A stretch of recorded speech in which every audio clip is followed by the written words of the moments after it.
अस्सलामुअलैकुम नाज़रीन, JN news HD के साथ मैं हूं नाइला भट्टी। नजर डालते हैं आज की अहम खबरों पर। खबर शामिल करते हैं सियालकोट से। कहते हैं सजना संवरना खवातीन के महबूब मशगलों में शुमार होता है। इस तरह सियालकोट बंदर मैरिज हॉल में माशाल्लाह ब्यूटिशियन आर्ट कॉलेज की तरफ से 1 डे ब्यूटी वर्कशॉप का इनेकाद किया गया, जिसको ऑर्गेनाइज किया MD कैसर नासिर और प्रिंसिपल मैडम समीरा नाज ने, जिसमें world record holder blind haircut sir Abid Rashid Bhatti ने स्टूडेंट्स को नए तरीके से हेयर कटिंग पर लाइव डेमो दिया। इसके साथ Maroof TV makeup artist sir Asgar Ali ने मेकअप पर लाइव डेमो दिया। इसके साथ खवातीन को मेकअप के हवाले से टिप्स दिए और हारिस अली ने हाथों पर मेहंदी नए डिज़ाइन बनाकर दिखाए, जिसको सियालकोट की ब्यूटिशियन ने खूब सराहा। इस वर्कशॉप में मेहमान खुसूसी ब्यूटी इंडस्ट्री का एक नाम मोहम्मद हनीफ जंजो शहर इकबाल में ब्यूटिशियन की पहचान madam Saro Mughal Hamira beauty salon Cantt था। मेकअप आर्टिस्ट हमजा अली मलिक ने मॉडलिंग के रंग बिरंगे मलबूसात पहनाए, बॉकेट करवाई, जिसको ब्यूटिशियन ने देखकर खूब दाद दी और स्टूडेंट्स को सर्टिफिकेट भी तकसीम किए गए। हमारे साथ इस वक्त मौजूद है माशाल्लाह ब्यूटी आर्ट कॉलेज के MD कैसर नासिर साहब मौजूदा से तशरीफ लाए हैं और पूरे पाकिस्तान में बड़े ब्यूटी वर्कशॉप ऑर्गेनाइज करते हैं।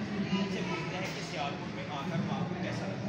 माशाल्लाह बेशक जब बात माशाल्लाह ब्यूटिशियन ने हमें बहुत इंस्पायरेशन दी है और माशाल्लाह आज हमने बहुत कुछ सीखा है इस क्लास में। सारा कुछ बच्चे साहब हैं तो उससे और ये क्लास मेकअप आर्टिस्ट सारा और सारा हारिस ऐसी क्लासें बहुत कुछ सीखने को मिलता है और ऐसी क्लासें होनी चाहिए।